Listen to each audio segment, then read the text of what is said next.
की सकाळी 5:30ला म्हणजे थापायचं काम चालू व्हायचं. पहाटे 5:30 पहाटे 5:30ला. बरं. मग आम्ही शाळेत जायचं, पण तिथं असं काय वाटत नव्हतं, कमीपणा कुठल्याच गोष्टीचा नव्हता. कारण जिथले बीड भट्टीचे मजूर आहेत, त्या सगळ्याच एकच शेड्यूल असायचं. सकाळी 5:30ला भट्टीवर म्हणजे तिथंच घर असायचे, कच्चे घर असायचे, तिथंच विटा थापायच्या. 5:30 ते 8:30 पर्यंत थापायचं.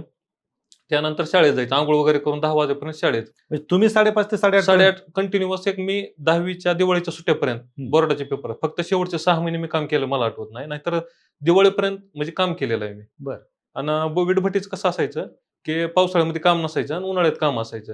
म्हणजे आमचं शेड्यूलच 5:30 ते 8:30, 9 पर्यंत काम करायचं भट्टीवर आणि मग अंघोळ वगैरे करून जेवण वगैरे करून शाळेत जायचं. बरं. मग डेलीचं शेड्यूल. डेलीचं शेड्यूलच. फक्त बरं. मंगळवारी बाजार असायचा, तिथला सुट्टी असायची. बरं. कंटिन्युअस काम. आणि त्याच्या पलीकडे जर गेलं तर तिथं शिक्षक शिवछत्रपती विद्यालय माळकरंजा एक संस्था होती. तिथल्या शिक्षकांनी अशी क्वालिटी ओळखली म्हणता येईल.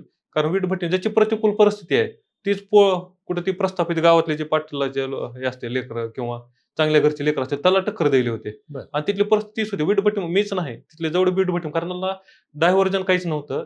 कारण तिथं लाईट नव्हती. मी 10वी पर्यंत शाळेत असताना तुम्ही कुणालाही तिथं म्हणजे आज जर मी बोलतोय तिथं कुणाला विचार, धाराशिव जिल्ह्यामध्ये कळंब तालुक्यामध्ये माळकरंजा, मी स्पेशल लोकेशन का सांगतोय तर खरं खोटं क्लिअर आहे ते. महाजन वीटभट्टी 10वी पर्यंत लाईट नव्हती तिथं. बरं. आणि आम्ही काय करायचं, रॉकेलच्या चिमणीवर अभ्यास करायचा.